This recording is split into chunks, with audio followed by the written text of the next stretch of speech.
साथियों नमस्कार, कैसे हैं आप सब लोग। आज एक महत्वपूर्ण टॉपिक को मैं चर्चा में लूँगा।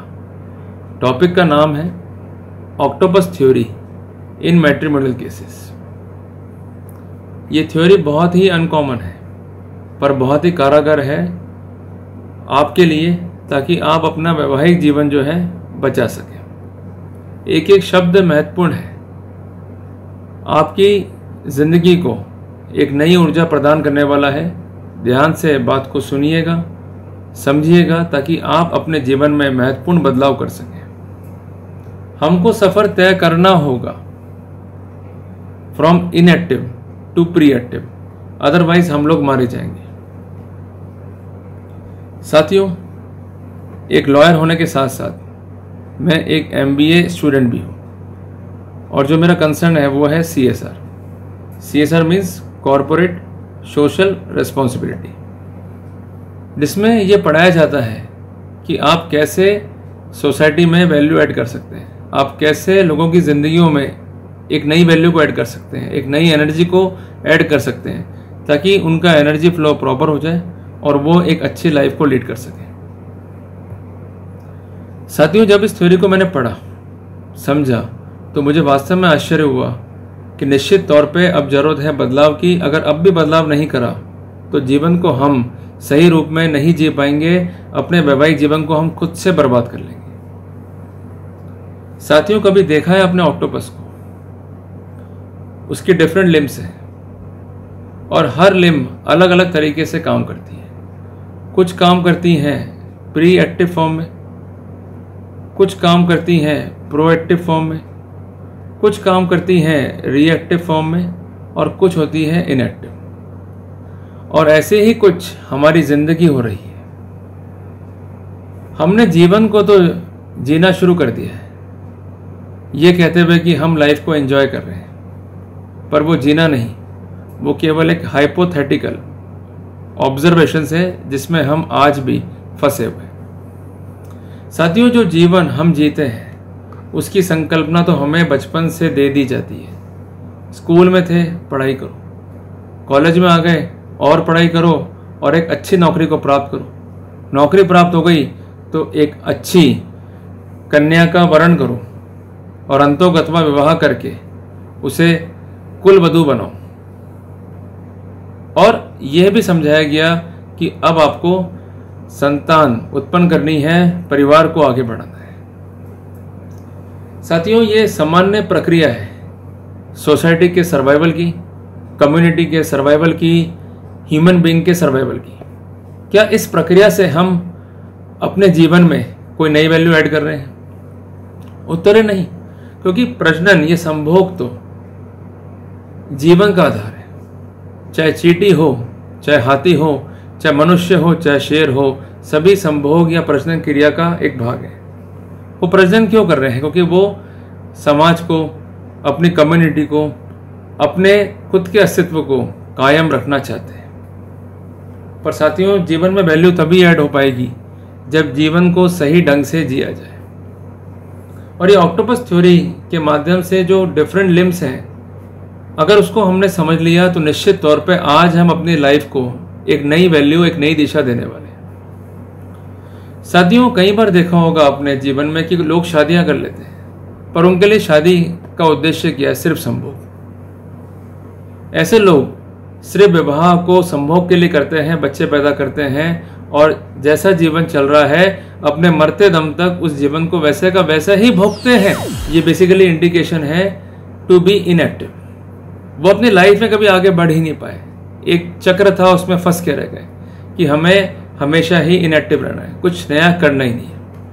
भाई, छोटे थे तो पढ़ाई कर रहे थे, बड़े हुए तो नौकरी कर ली, फिर थोड़े और बड़े हुए तो शादी भी हो गई, बच्चे भी हो गए, और सामान्य जीवन को जो है लीड कर रहे हैं। कुछ लाइफ में नया एक्सपेरिमेंटल करा ही नहीं। साथियों, अब तो इतने ऐड बन गए हैं, आओ कुछ तूफानी करते हैं, तब भी उनको अकल नहीं आई। तूफानी करना तो बहुत दूर की बात है, जिंदगी में हल्का सा ही बदलाव नहीं करा, पड़े हुए आराम से जिंदगी को जी रहे हैं कंफर्टेबल जोन में, इनएक्टिव। ऐसे लोग सिर्फ पैदा हुए हैं जनसंख्या बढ़ाने के लिए और उन्होंने कुछ भी नहीं करा। इन्होंने वैल्यू ऐड नहीं करी, बस जनसंख्या जरूर जो है ऐड कर दी। दूसरे जो लोग हैं वो हैं रिएक्टिव। ऐसे लोग बगैर किसी रिक्वायरमेंट के रिएक्ट करते रहते हैं। जैसे कई लोग होते हैं ऑफिस में, उनसे राय मांगी जाए या नहीं मांगी जाए बोलते रहते हैं, चुप भी नहीं होते। ऑफिस के समझदार लोगों को हाथ जोड़ने पड़ते हैं, भाई चुप हो जा, भाई बैठ जा, शांति रख, तब भी नहीं मानते। परेशान खुद भी होते हैं, दूसरों को भी करते हैं, due to the reactive behaviour. जिंदगी में संतुलित बिहेवियर जीना सीख लो। जब राय मांगी जाए तो ही राय दो, तभी मूल्य रहेगा, अन्यथा लोग समझेंगे दो कौड़ी का आदमी। दिक्कत आपके अस्तित्व को लेकर आएगी। तो रिएक्टिव तब होना है कि जब आवश्यकता हो। अनावश्यक रूप से रिएक्टिव हो गए तो नुकसान भी जो है खाना पड़ेगा। और बार बार रिएक्टिव होना ये इंडिकेट करता है कि आपके पास ना तो ऑपरेशंस है, ना आपके पास मैनेजमेंट है, ना आपकी लाइफ में कोई स्ट्रेटेजी है। सिर्फ जीवन हम क्यों जी रहे हैं? ताकि हम ये लोगों को शो कर सके कि सभी स्थितियों की ज्ञाता हम ही है। उदाहरण के लिए दो व्यक्ति बातचीत कर रहे हैं, कई बार ऐसा आपकी लाइफ में भी होगा। पहला एग्जाम्पल था ऑफिस का, अब लाइफ में भी ऐसा आपके होगा। तीसरा व्यक्ति आ गया, बिना मांगे राय दिए जा रहा है। मोर रिएक्टिव, हाइपर रिएक्टिव आदमी है। ऐसे लोगों से दूर रहो, और अगर ऐसे लोगों से दूर नहीं रहे तो आपका जीवन वो ट्रबलसम कर देंगे। खुद तो वो ट्रबल्ड है ही, आपको भी ट्रबलसम कर देंगे, पैनिक कॉज कर देंगे आपकी लाइफ में। अनावश्यक ऐसी राय दे जाएंगे जो बहुत दुखदायी होगी, और आपको जो है ऐसे लोग जो है बर्बाद कर देंगे। तो हमें रिएक्टिव नहीं होना है, हमें हाइपर रिएक्टिव नहीं होना है, हमें होना है सेंसिबल रिएक्टिव। हमें तब जो है रिएक्ट करना है जब रिक्वायरमेंट है, अनावश्यक हमें रिएक्ट नहीं करना है। साथियों, तीसरा जो लिम होता है या तीसरा जो पड़ाव है हमारी लाइफ का, वो है proactive. Proactive means when there is a need there is a deed. ये इसका बेसिक प्रिंसिपल है कि जब नीड है तभी जो है हमारे को वर्कआउट करना है।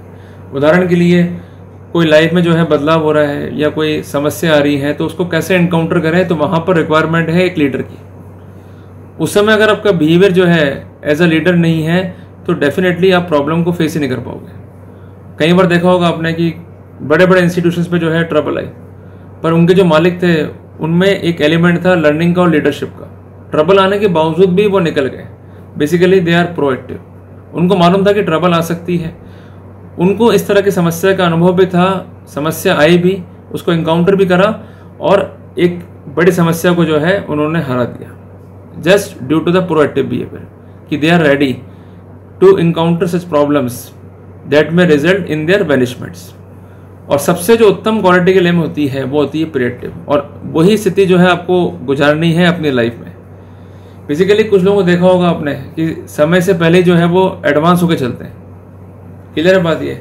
जैसे मान लीजिए कोई व्यक्ति अपने बच्चों की शादी कर रहा है, वो एडवांस 10 साल पहले हो गया कि घर में बहू आएगी तो पॉसिबिलिटी की झूठे केस कर दे, हमारी एसेट खा जाए, प्रॉपर्टी खा जाए। तो उसने क्या करा भाई, एक फाइनेंशियल प्लानिंग कर ली just to save the properties, asset and money of house.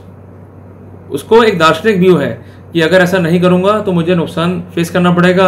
यद्यपि जब समस्या आई मैं इसको फेस कर सकता हूं, पर मैं समस्या फेस करूं ही क्यों? तो उसने एक डायरेक्शनल वे में जो है एनर्जी को सेटल कर दिया।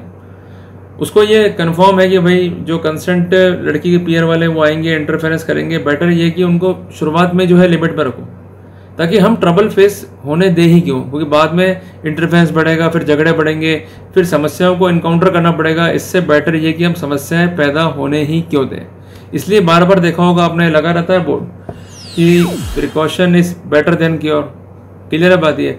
तो हर जगह जो है जोर दिया गया है प्रिवेंशन पे और प्रिकॉशन पे।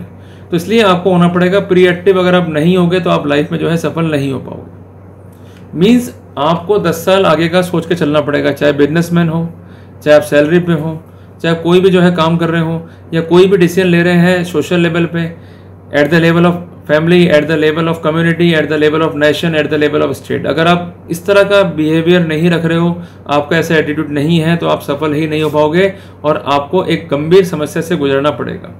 तो अगर इनएक्टिव हो तो आपकी लाइफ में नंबर है 0, अगर मोर रिएक्टिव हो अगेन नंबर 0, प्रोएक्टिव हो तो यू आर मॉडरेट। क्लियर है? आपके पासिंग मार्क्स हैं। पर अगर आप प्री एक्टिव हो तो आप आउट राइट हो, आपने टॉप नहीं किया, आपने आउट राइट, मतलब आपका नंबर 100% से ऊपर है आपके लाइफ में।